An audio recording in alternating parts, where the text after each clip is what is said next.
Is Tim Walz trying to get more lawmakers killed?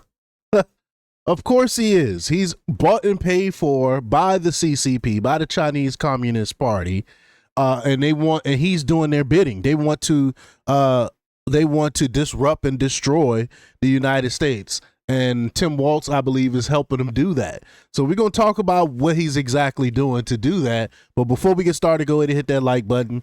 Share this out so we can get this information out there. Subscribe if you're not already a subscriber. And hit that alarm bell so you know when I'm putting out new stuff. Also, check out my link tree in the description.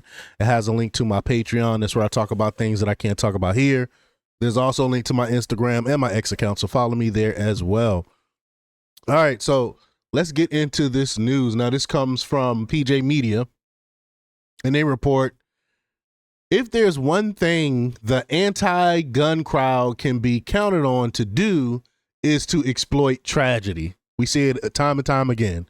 Minnesota Governor Tim Walz is the latest to seize the moment, using the recent horrific attacks on state lawmakers as a pretext to push gun control by turning the Minnesota state capitol in St. Paul into a so-called gun-free zone. Now, he tried to portray himself as a man's man, loved to hunt and fish and all these other things. I told you it was all a facade. He's fake, he's effeminate and all that stuff. And this goes to show you this here, because only soft-ass men want to get rid of your right to be able to protect yourself and to protect your family. He's a soft-ass effeminate so-called man. But quote, he said, quote, I think there's going to be a conversation, and this will be a broader one in the legislature and with us of what we can do to provide that kind of security. I think the conversation will come up at the Capitol. I made no bones about it, that I think it's inappropriate that we carry firearms in the Capitol, and I think we have to reassess that, Walt said. We've seen this movie before. We all know it won't end well. We all agree that the shocking murder of Rep. Melissa Hortman and her husband, as well as the attempted assassination of Senator John Hoffman and his wife, are appalling crimes. Vance Bolter, the former Walt appointee who committed this heinous act, and mind you, he said that he said that Tim Walz wanted him to perform these murders. Mind you, I'm not saying that it's true or not, but this is something that he wrote the FBI about. But will be prosecuted to the fullest extent of the law. But instead of focusing on punishing the actual perpetrator, Walz is aiming his fire at law-abiding citizens of Minnesota, people who had nothing to do with these heinous acts.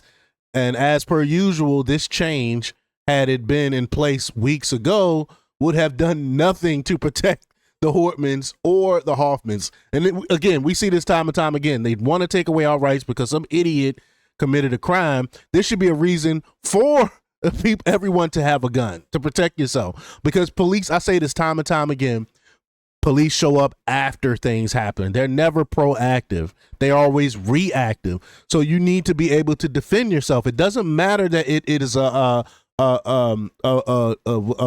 certain building or whatnot. Crimes happen in those places as well. But right now, the state capitol allows visitors to carry firearms if they have a valid permit. Lawmakers and staff too can exercise their constitutional rights. But Walz, again, who he likes to call himself a man's man, right? Who apparently fancies himself a contender for the 2028 Democratic Party nomination for president, needs to shore up anti-gun credentials, and disarming everyone in the Capitol will somehow make it safer. The reality, it will only guarantee that the next would-be killer targeting lawmakers faces zero resistance, because it won't be anyone there to stop them.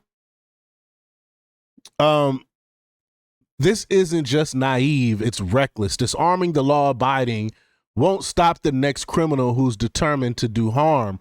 All it does is create a soft target, a building full of potential victims, and no one is able to defend themselves. You know, they'll put up a sign and say like a gun-free zone, like that's going to stop a criminal from using a gun.